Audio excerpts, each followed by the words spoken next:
Assalamualaikum warahmatullahi wabarakatuh. Selamat berjumpa kembali dengan pelajaran fisika bersama Pak Ikhwan. Kali ini kita akan membahas perhitungan yang ada pada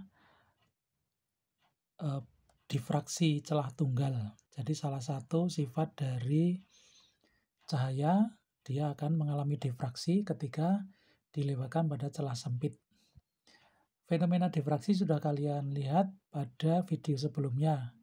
Jadi yang pertama, fenomenanya adalah ketika cahaya itu masuk ke celah sempit, maka di balik celah ketika diberi layar, dia akan cahaya yang masuk tadi dari lubang tadi akan melebar, sehingga pada layar akan terbentuk sinar yang lebih lebar dibanding ukuran celahnya. Itu terjadi lenturan, ya, atau difraksi tadi. Di samping itu juga muncul pola interferensi, jadi ada terang gelap. Nah, bagaimana fenomena ini bisa terjadi dan perhitungannya seperti apa? Jadi kita kali ini akan membahas tentang besaran-besaran yang ada pada fenomena difraksi celah tunggal. Ya, oke, kita mulai. Jadi topik kita kali ini adalah difraksi celah tunggal, ya. Oke, yang pertama, jadi ketika ini ada sumber cahaya monokromatis, ya, ini keluar, ini sumber cahayanya di sini. Kemudian dia dilewatkan pada suatu celah yang sempit, celahnya tentu saja. Lalu di sebelahnya sini, di sebalik dari celah ini dipasang layar. Nah, ternyata pola yang kemarin kita lihat adalah bahwa pada layar ini akan muncul fenomena ada cahaya terang, kemudian di sampingnya ada gelap, baik kiri kanannya, kemudian ada terang lagi di sini dan di sini, kemudian ada gelap lagi, kemudian ada terang lagi, dan seterusnya. Ada gelap di sini juga ada terang lagi, dan seterusnya. Jadi ada terang gelap begitu. Nah, bagian terang ini berarti pola terang gelap ini menunjukkan adanya suatu interferensi.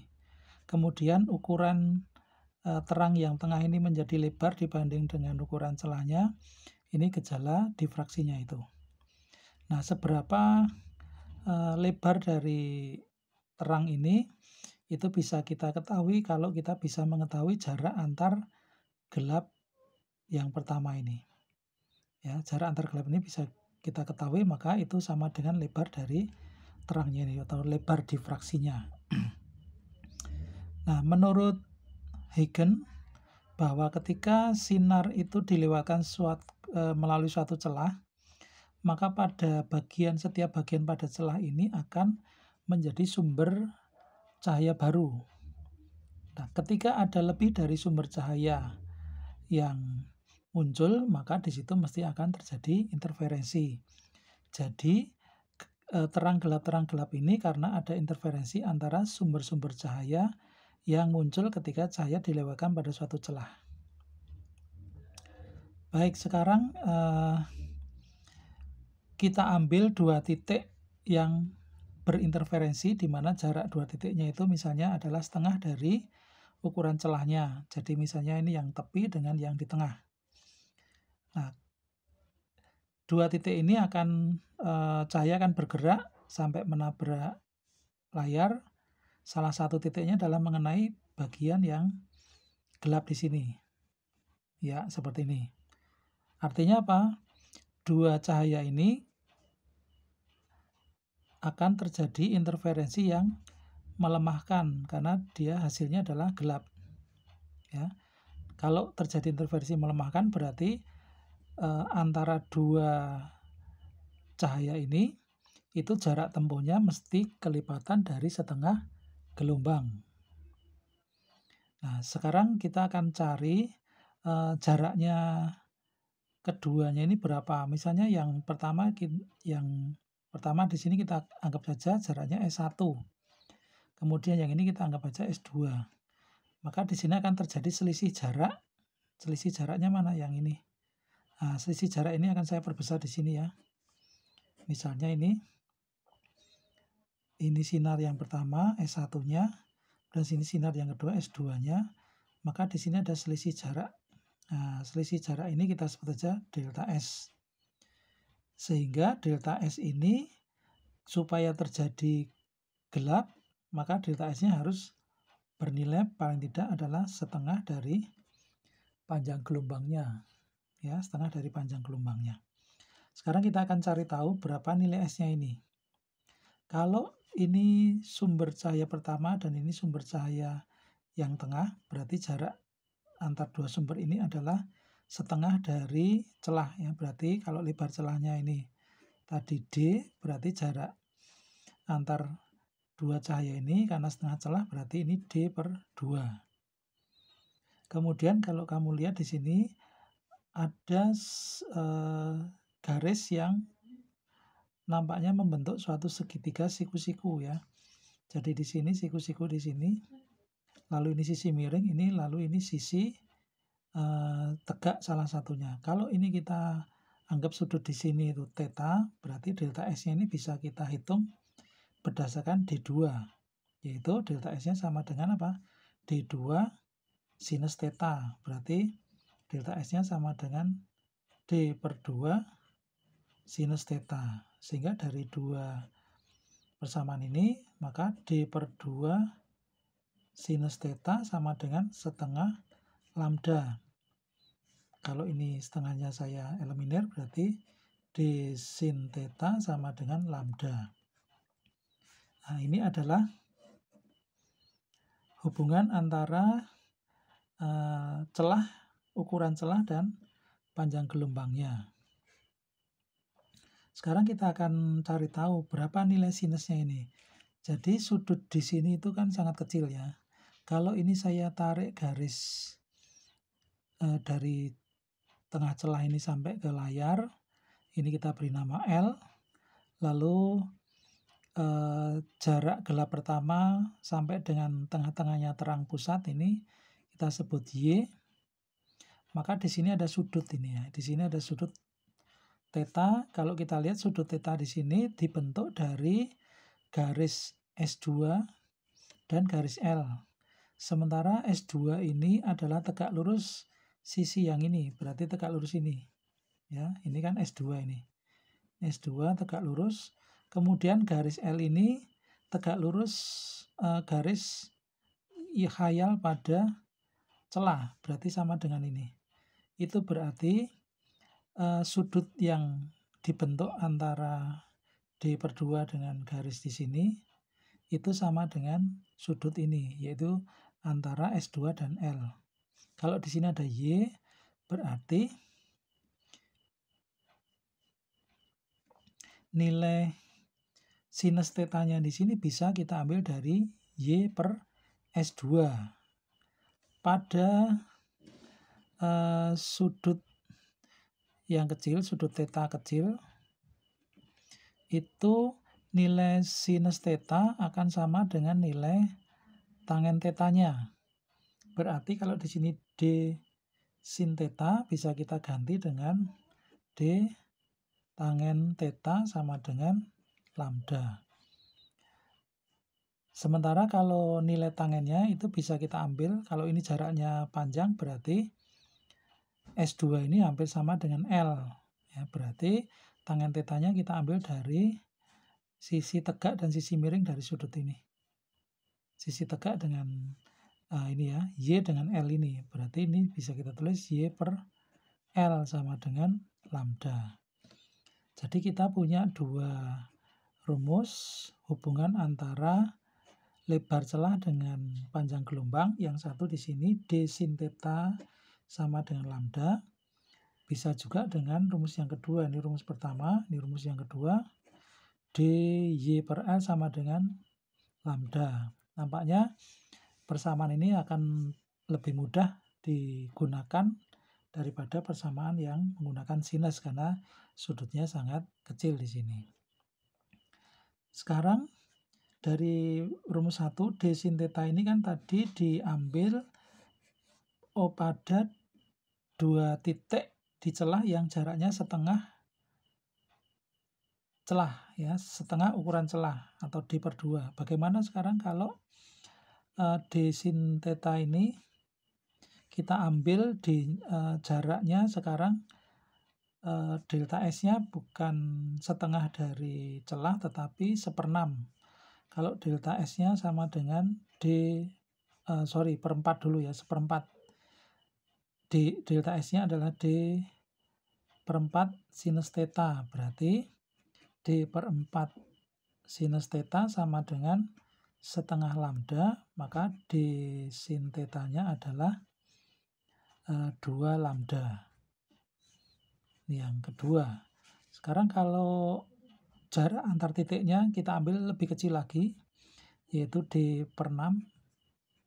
Jarak antar dua titiknya D/6 atau 1/6 dari ukuran celahnya, berarti D/6 sin theta sama dengan setengah lambda, maka D sin theta-nya sama dengan 3 lambda. Nampaknya di sini ada pola ya. D sin theta sama dengan lambda, kemudian D sin theta bisa 2 lambda, D sin theta bisa 3 lambda. Berarti secara umum polanya adalah D sin theta sama dengan M lambda, di mana M-nya adalah ordo dari gelap. Jadi ini gelap pertama, gelap kedua, dan seterusnya. Berarti M-nya M1, M2, M3, dan seterusnya. Oke, jadi difraksi celah tunggal ini pertama menghasilkan lenturan cahaya, di mana ukuran cahaya yang terangnya di layar itu lebih besar dibanding ukuran lubangnya. Yang kedua, karena setiap bagian dari lubang ini menjadi sumber cahaya baru menurut teori Huygens, maka antara sumber-sumber cahaya ini akan berinterferensi sehingga timbul terang gelap, dan seterusnya.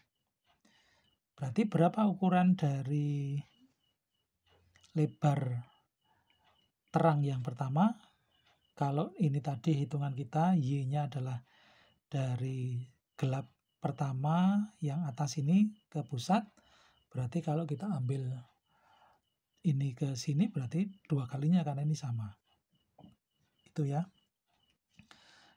Nah, jadi kita punya 2 persamaan hubungan antara lebar celah dengan panjang gelombang. Persamaan pertama adalah D sin theta sama dengan lambda, atau pakai ini ya, D sin theta sama dengan M lambda, di mana M-nya ordonya, atau kalau tidak pakai sudut kita menggunakan perbandingan antara Y, yaitu jarak gelap ke tengah-tengah dari terang pusat, dibanding dengan L, yaitu jarak layar ke lubang. Sekarang kita coba lihat seperti apa contoh soalnya ya.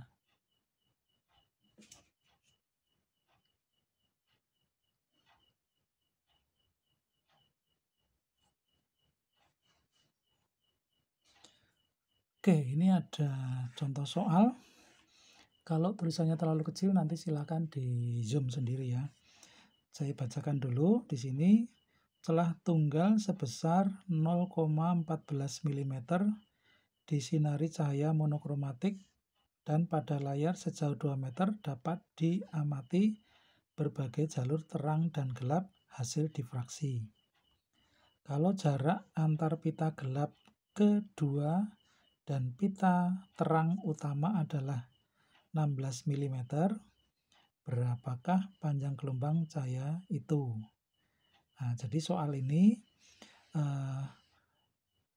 menanyakan tentang ukuran dari panjang gelombang yang dipakai dengan menggunakan fenomena difraksi pada celah tunggal. Kamu lihat di sini bahwa untuk menghitung panjang gelombang itu ukuran celahnya ya sekitar ini 0,15 mm, dan itu pun pita terang keduanya adalah 16 mm. Jadi memang harus teliti ketika kita melakukan eksperimen untuk menghasilkan ukuran panjang gelombangnya. Tetapi tetap bisa kita gunakan celah tunggal ini untuk menentukan ukuran dari panjang gelombang cahaya yang ukurannya adalah sampai sekitar 5000 Armstrong ya, atau sekitar 500 nanometer. Padahal itu kan ukurannya sangat kecil, tapi itu sangat memungkinkan untuk diukur menggunakan difraksi pada celah tunggal. Baik, sekarang dari kasus ini yang dituangkan dalam bentuk soal ini, data yang kita ambil adalah celah tunggal sebesar 0,14 mm, berarti 0,14 ini adalah D-nya. Kemudian 2 meter ini adalah jarak layar ke celah, berarti ini L-nya. Kemudian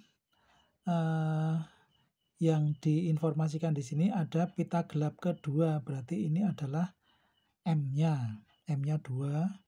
Kemudian ini 16 mm ini adalah jarak pita gelap kedua ke terang utama, berarti ini adalah Y-nya. Sedangkan yang ditanyakan adalah lambda. Berarti pada soal ini tidak menggunakan sudut, maka kita tidak menggunakan D sin theta sama dengan M lambda, tetapi kita gunakan DY per L sama dengan M lambda. Oke, jadi dari soal ini coba kita kumpulkan datanya. Yang pertama adalah lebar celahnya, yaitu D, itu adalah 0,14 mm. Ini berarti kalau jadikan meter adalah 0,14 kali 10 pangkat min 3. Atau kalau ini kita standarkan misalnya 14 kali 10 pangkat min 5 meter. Ya, ini juga meter. Kemudian layarnya, jarak layar adalah 2 meter, berarti sudah dalam satuan meter. Kemudian M-nya itu adalah gelap kedua, berarti M-nya 2. Kemudian jarak gelap kedua ke terang utama adalah 16, berarti Y-nya adalah 16 mm atau sama dengan 16 kali 10 pangkat min 3 meter. Lalu yang ditanyakan adalah lambdanya. Oke, kita langsung saja pakai persamaan yang kedua, yaitu DY per L sama dengan M lambda. Karena yang ditanyakan lambda, kita sendirikan lambda sama dengan D kali Y per M kali L. Masukkan datanya, D-nya adalah 14 kali 10 pangkat min 5, Y-nya 16 kali 10 pangkat min 3, dibagi M-nya adalah 2, L-nya juga 2. Berarti di sini ini jadi 4 dengan 16 bisa kita eliminir. Ini ketemunya berapa? 4 ya. 14 kali 4 ini berarti 56 kali 10 pangkat min 8 meter.